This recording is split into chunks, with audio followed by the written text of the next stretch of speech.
people didn't think he could do it. Well, he's proved them doubters wrong, hasn't he? Feed the Goat was one of the banners. It's Goata's goals that fed the Premiership dream and have carried them all the way back to the top level. Delighted expressions on all of the faces. Fans and players have had a unique bond. Ian Bishop there, he's a fiction writer, isn't he, in his spare time, and he and his teammates have just written a very happy ending to Manchester City's season. What a support this club's got. What a support. You know, when they were down there, they still had, what, 28,000? Imagine next year. They will take thousands to every away match.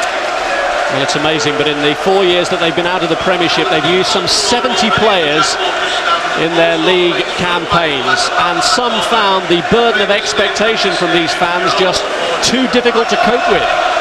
So Joe Royle in his signings has really looked for character as much as ability, and he's managed to mould together a squad that has achieved what would have looked like the impossible when they fell out of the Premiership 4 years ago. Wonder what the feelings are like. Francis Lee, Mickey Stewart, who was instrumental in bringing Royle to this club, and no wonder they call him Sir Joe.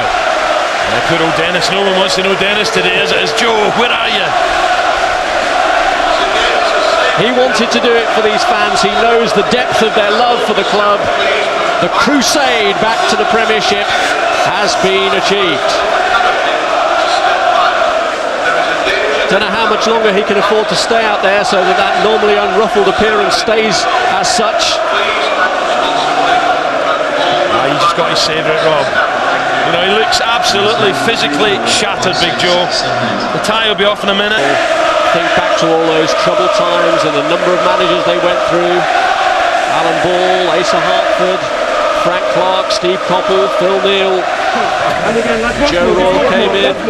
7th, another narrow miss for them. Bolton up to 6th, right at the end. Birmingham, Barnsley and Ipswich also in the playoffs, and it is Manchester City who will join Charlton in the Premiership next season. Now there's plenty more.